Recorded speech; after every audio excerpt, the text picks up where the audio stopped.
Alléluia. Bon, pour ceux qui ne me connaissent pas, je suis le frère jumeau en esprit de l'apôtre Théo. Amen, amen. Veuillez vous asseoir, que Dieu vous bénisse. Lui, c'est l'apôtre Théo et moi, c'est l'apôtre Amour. Vous voyez, c'est par là même que ça commence d'être jumeau. Alléluia. Gloire au Seigneur. Je prêche aujourd'hui sur le Dieu de l'impossible.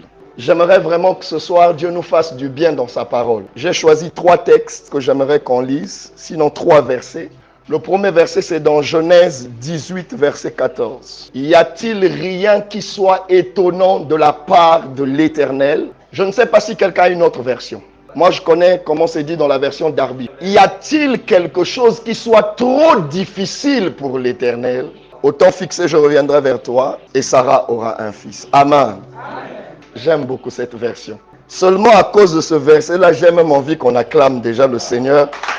Parce que vraiment, c'est très puissant. Amen. Je disais donc, le deuxième verset, c'est Luc 1, 37. Car rien n'est impossible à Dieu. Amen.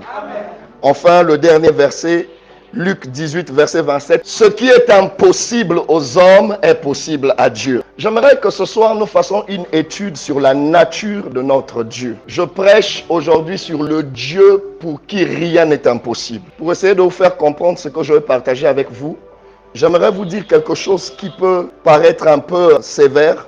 Je n'aime pas les ministères où c'est trop ordinaire. Pourquoi?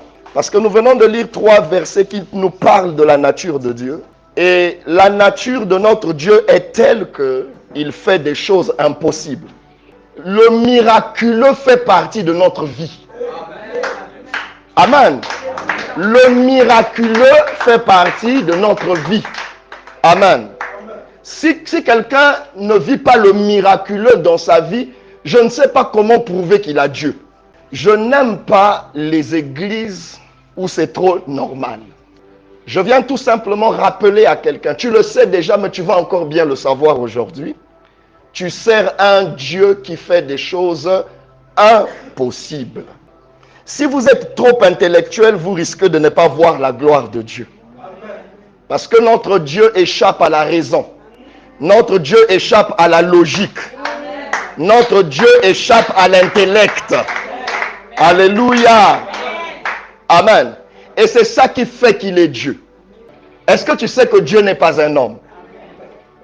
Nombre 23, 19 dit, Dieu n'est pas un homme. Vous connaissez la suite. Mais laissez-moi m'arrêter là. Dieu n'est pas un homme. Et c'est pourquoi le dernier verset que nous avons lu, moi j'appelle le dernier verset le domaine de définition de Dieu. Un domaine de définition, c'est ce qui réunit les conditions pour que la chose soit. Nous lisons dans la Bible que Dieu est jaloux.